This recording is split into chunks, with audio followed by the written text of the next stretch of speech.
Issues before the election most notably included the economic issues resulting from the Panic of 1893, specifically the gold and silver standards of money. Unemployment and widespread financial issues were among the most important topics for political platforms. Grover Cleveland, the previous president, chose not to run again, even though he could have. This meant that both the Democratic and Republican parties had to choose new candidates to run. William Jennings Bryan, a talented orator, won the support of the Democratic Party with his Cross of Gold speech. Though he was inexperienced in politics, he quickly gained the support of the pro-silver sectional Democratic Party. He also gained the support of the Populist Party, who decided that Bryan's bimetallism platform was close enough to their own that they didn't need to run their own candidate. The support of the Populist Party probably hurt Bryan more than it helped him, because of the party's association with labor strikes and violence.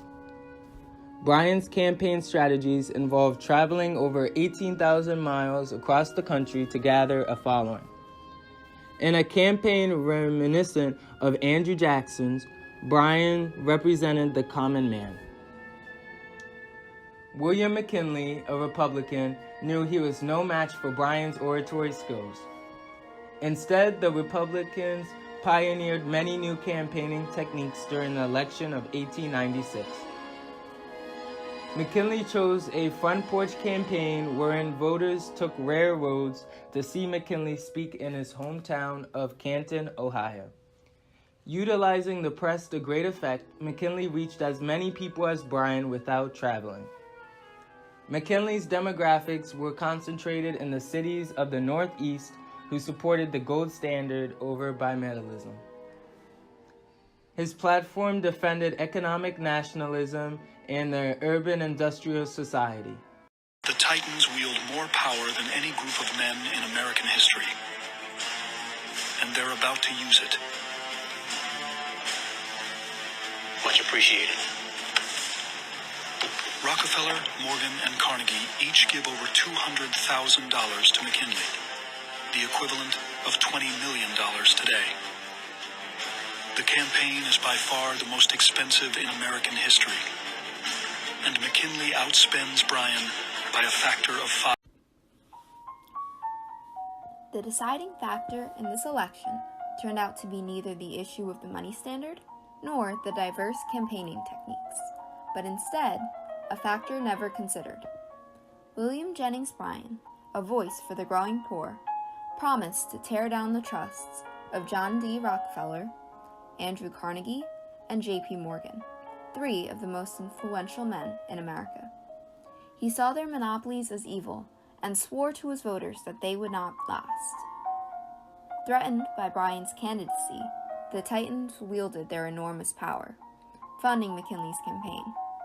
It became one of the most expensive campaigns in history, and the effectiveness of their funding was obvious in the results.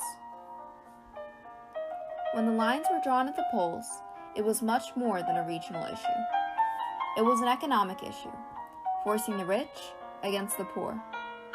McKinley secured a solid victory by carrying the core of the East and Northeast, while Bryan did well among the farmers in the South, West, and rural Midwest, both appealing to voters who typically voted for their parties.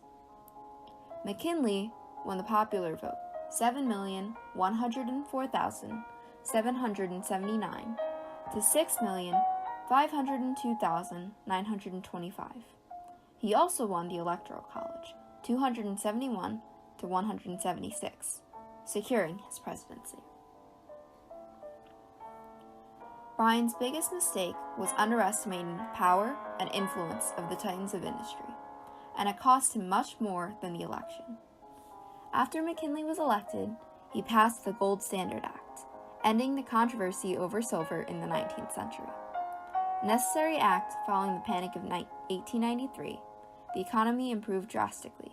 The stock market rose, factories reopened, and the farmers prospered. The Republicans, as the party in power, were praised and credited for these achievements and for restoring the American economy.